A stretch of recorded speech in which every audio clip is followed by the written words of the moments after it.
What's up? It's Robert from Existence First, mental training for a modern world.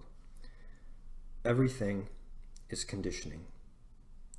Everything is practice. And everything is training. And the event that appears to be going on at the surface level is not the same as the deeper layers of what's going on at the psychological level. So, example, I just finished a workout in my home gym today. It was a Thursday workout, buys, tries, and shoulders. And I didn't really want to do today's workout, but I still got it done. And so on the surface, the reward is that, when it comes to my to-do list, I was able to cross another item off. But when looking from the deeper layers of reality, the reward of what I just did was that I further conditioned my body to do what I want it to do when I want it to do it. I'm going to read from my journal right here. This is from a couple days ago. I had a day where there wasn't exactly a whole lot on my calendar. And what I knew for sure in the morning was that I did not want to arrive to 4:30 p.m. and have that horrible feeling of, oh man, I just didn't get anything done today, or I wasted the day on low priorities, or this or that. So I started to write some questions. And Tony Robbins is totally correct when he says that the quality of your life depends on the quality of the questions that you ask. So here's what I wrote.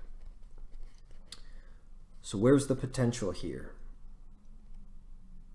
If Marcus Lemonis were here right now, what would he say? Marcus is the host of the Profit, my favorite show these days, where he goes into small businesses and he teaches them efficiency, and he's just very direct and communicates. He calls people out, like, just directly. He'll say, why do you have a product that you're still selling when its margin is only 10% and you have another product whose margin is 80%, right? It's just very direct. So I said, what would Marcus say if he were here right now watching me? What needs to happen for my 4:30 p.m. to be super happy and fulfilling? And that, I would say, is borrowing a page out of the book of Stephen Covey, 7 Habits of Highly Effective People, because habit number 2 is begin with the end in mind. So you say, what needs to happen for 4:30 p.m. to come around and for me to feel blank? Fill in the blank, however you want to feel at the end of the day. What would need to happen today? What would today need to look like? So those are some good questions. And then for some reason I wrote another one down here, which was, what if I stay calm and unemotional all day? What if I stay calm and unemotional all day? Those what if questions are very good for guiding. So there's 2 question beginnings that I want to teach in today's video. One is what needs to happen for blank, right? Or what would today, or this process, or whatever, need to look like for blank to happen? And then the other type of question beginning is what if? What if today I met someone new? What if today I made tremendous progress? What if? And all these questions guide the mind. I ended up having a very good, productive day. Those questions led me to watch a certain video, which then led me to play around with this application I'm working on. And I had a huge breakthrough with one of my projects. So with all these questions that we ask, the whole purpose is to guide our mind. Remember, as I've been saying in many of my recent videos, I see the mind as like a dog that you have to train. And so I don't pretend like I directly control my mind.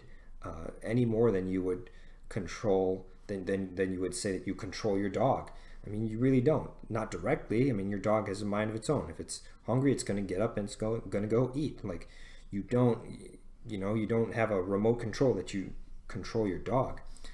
When it comes to my mind, I don't claim to control it in that way. However, you can train your dog and you can train your mind. And if you do it well, you could have a very, very well-trained dog. I feel like psychology and the mind, things happen so quickly, and it's important for you to show up for each day with as much training and practice as possible from prior days. But at the same time, it's also important to view today as an opportunity to do further training and further conditioning. So the question that I'll leave you with is, what training have you given your mind today? What training can you give your mind tomorrow? And if you do that training, what positive things can come about from that? Think deeply and put your existence first.